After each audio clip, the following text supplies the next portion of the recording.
Evangelho de Mateus, capítulo 26. A conspiração para matar Jesus.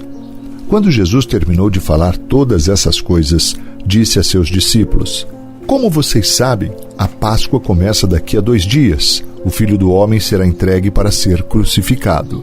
Naquela mesma hora, os principais sacerdotes e líderes do povo estavam reunidos na residência de Caifás, o sumo sacerdote, tramando uma forma de prender Jesus em segredo e matá-lo, mas não durante a festa de Páscoa, para não haver tumulto entre o povo. Concordaram entre eles. Jesus é ungido em Betânia. Enquanto isso, Jesus estava em Betânia, na casa de Simão, o leproso. Quando ele estava à mesa, uma mulher entrou com um frasco de alabastro contendo um perfume caro e derramou o perfume sobre a cabeça dele. Ao ver isso, os discípulos ficaram indignados. Que desperdício, disseram. O perfume poderia ter sido vendido por um alto preço e o dinheiro dado aos pobres. Jesus, sabendo do que falavam, disse: Por que criticam esta mulher? Por ter feito algo tão bom para mim? Vocês sempre terão os pobres em seu meio, mas nem sempre terão a mim. Ela derramou este perfume em mim, a fim de preparar meu corpo para o sepultamento. Eu lhes garanto, onde quer que as boas novas sejam anunciadas pelo mundo, o que esta mulher fez será contado, e dela se lembrarão. Judas concorda em trair Jesus. Então Judas Iscariotes, um dos 12, foi aos principais sacerdotes e perguntou: Quanto vocês me pagarão se eu lhes entregar Jesus? E eles lhe deram 30 moedas de prata. Daquele momento em diante, Judas começou a procurar uma oportunidade para trair Jesus. A última Páscoa. No primeiro dia da festa dos pães sem fermento, os discípulos vieram a Jesus e perguntaram: Onde quer que preparemos a refeição da Páscoa? Ele respondeu: Assim que entrarem na cidade, verão determinado homem.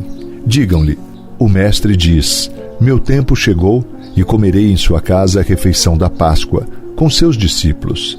Então, os discípulos fizeram como Jesus os havia instruído e ali prepararam a refeição da Páscoa. Ao anoitecer, Jesus estava à mesa com os 12 discípulos. Enquanto comiam, disse: Eu lhes digo a verdade, um de vocês vai me trair.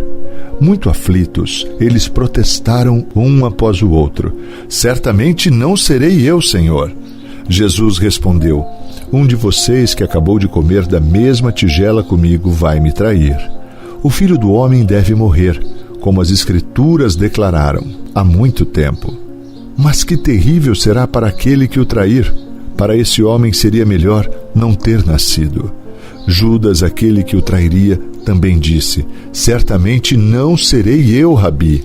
E Jesus respondeu: É como você diz.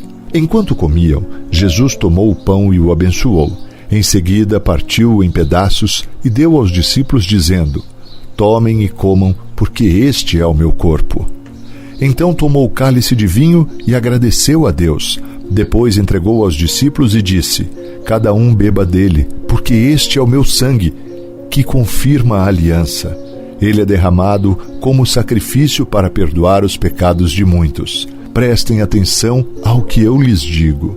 Não voltarei a beber vinho até aquele dia em que com vocês beberei vinho novo no reino de meu Pai. Então cantaram um hino e saíram para o Monte das Oliveiras. Jesus prediz a negação de Pedro. No caminho, Jesus disse: Esta noite todos vocês me abandonarão, pois as Escrituras dizem: Deus ferirá o pastor, e as ovelhas do rebanho serão dispersas. Mas depois de ressuscitar, irei adiante de vocês a Galiléia. Pedro declarou: Pode ser que todos os outros o abandonem, mas eu jamais o abandonarei. Jesus respondeu: Eu lhe digo a verdade. Esta mesma noite, antes que o galo cante, você me negará 3 vezes. Pedro, no entanto, insistiu: Mesmo que eu tenha de morrer ao seu lado, jamais o negarei. E todos os outros discípulos disseram o mesmo. Jesus ora no Getsêmani. Então, Jesus foi com eles a um lugar chamado Getsêmani e disse: Sente-se aqui enquanto vou ali orar. Levou consigo Pedro e os 2 filhos de Zebedeu e começou a ficar triste e angustiado. Minha alma está profundamente triste, a ponto de morrer, disse ele. Fiquem aqui e vigiem comigo. Ele avançou um pouco, curvou-se com o rosto no chão e orou. Meu Pai, se for possível, afasta de mim esse cálice. Contudo, que seja feita a tua vontade e não a minha. Depois voltou aos discípulos e os encontrou dormindo. Vocês não puderam vigiar comigo nem por 1 hora, disse ele a Pedro. Vigiem e orem para que não cedam à tentação, pois o espírito está disposto, mas a carne é fraca. Então os deixou pela 2ª vez e orou: Meu Pai, se não for possível afastar de mim este cálice, sem que eu o beba, faça-se a tua vontade. Quando voltou pela 2ª vez, encontrou-os dormindo de novo, pois não conseguiam manter os olhos abertos. Foi orar pela 3ª vez, dizendo novamente as mesmas coisas.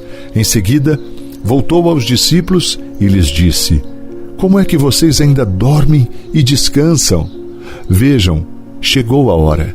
O Filho do Homem está para ser entregue nas mãos de pecadores. Levante-se e vamos. Meu traidor chegou.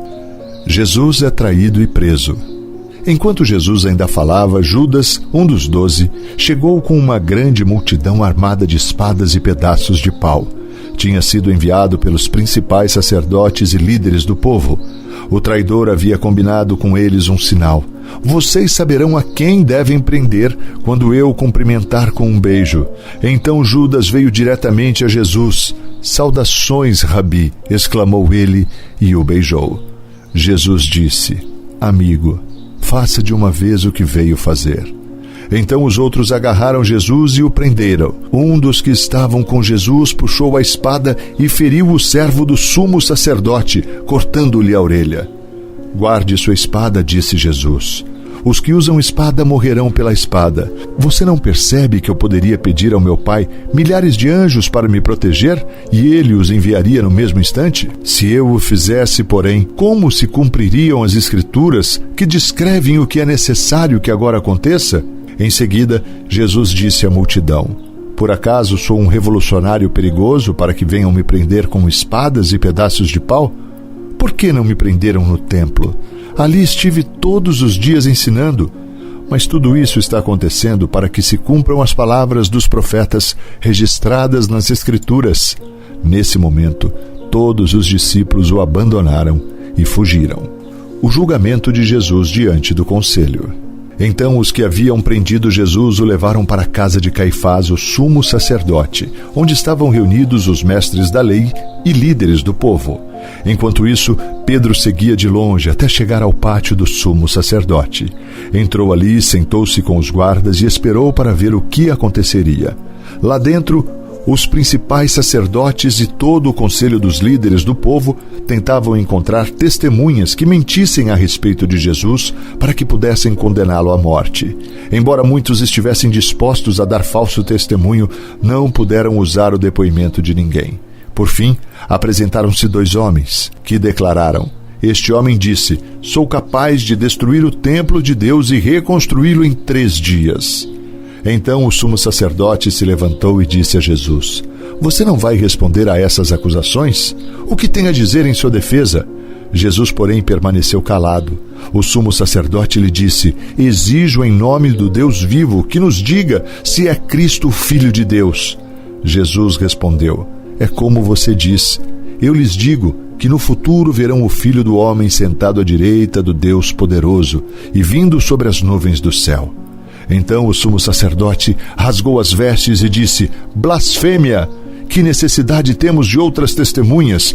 Todos ouviram a blasfêmia. Qual é o veredito? Culpado, responderam. Ele merece morrer. Então começaram a cuspir no rosto de Jesus e dar-lhe socos. Alguns lhe davam tapas e zombavam. Profetize para nós, Cristo. Quem foi que lhe bateu desta vez? Pedro nega Jesus. Enquanto isso, Pedro estava sentado do lado de fora do pátio. Uma criada foi até ele e disse: Você é um dos que estavam com Jesus, o Galileu. Mas Pedro negou diante de todos. Não sei do que está falando, disse. Mais tarde, junto ao portão, outra criada ouviu e disse aos que estavam ali: Este homem estava com Jesus de Nazaré. Novamente Pedro o negou, desta vez com juramento. Nem mesmo conheço esse homem, disse ele. Pouco depois, alguns dos outros ali presentes vieram a Pedro e disseram: você deve ser um deles. Percebemos pelo seu sotaque galileu. Pedro jurou: que eu seja amaldiçoado se estiver mentindo. Não conheço esse homem. E imediatamente o galo cantou.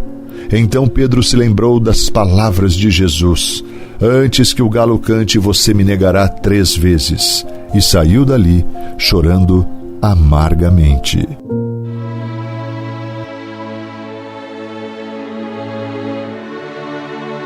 Ó Deus poderoso, santo e bendito, louvado seja o nome do Senhor, exaltado seja o nome do Senhor sobre toda a terra. Santo, santo, santo é o Senhor. Te louvamos e te adoramos, Pai, na beleza da tua santidade, na grandeza, na majestade da tua formosura. Só o Senhor é Deus, Pai, e nós queremos nos render diante de ti com gratidão, com alegria, Pai, e acima de tudo, declarando que somos totalmente dependentes da tua graça e do teu favor. Pai, obrigado pelas tuas misericórdias, motivo para não sermos tragados pelo maligno.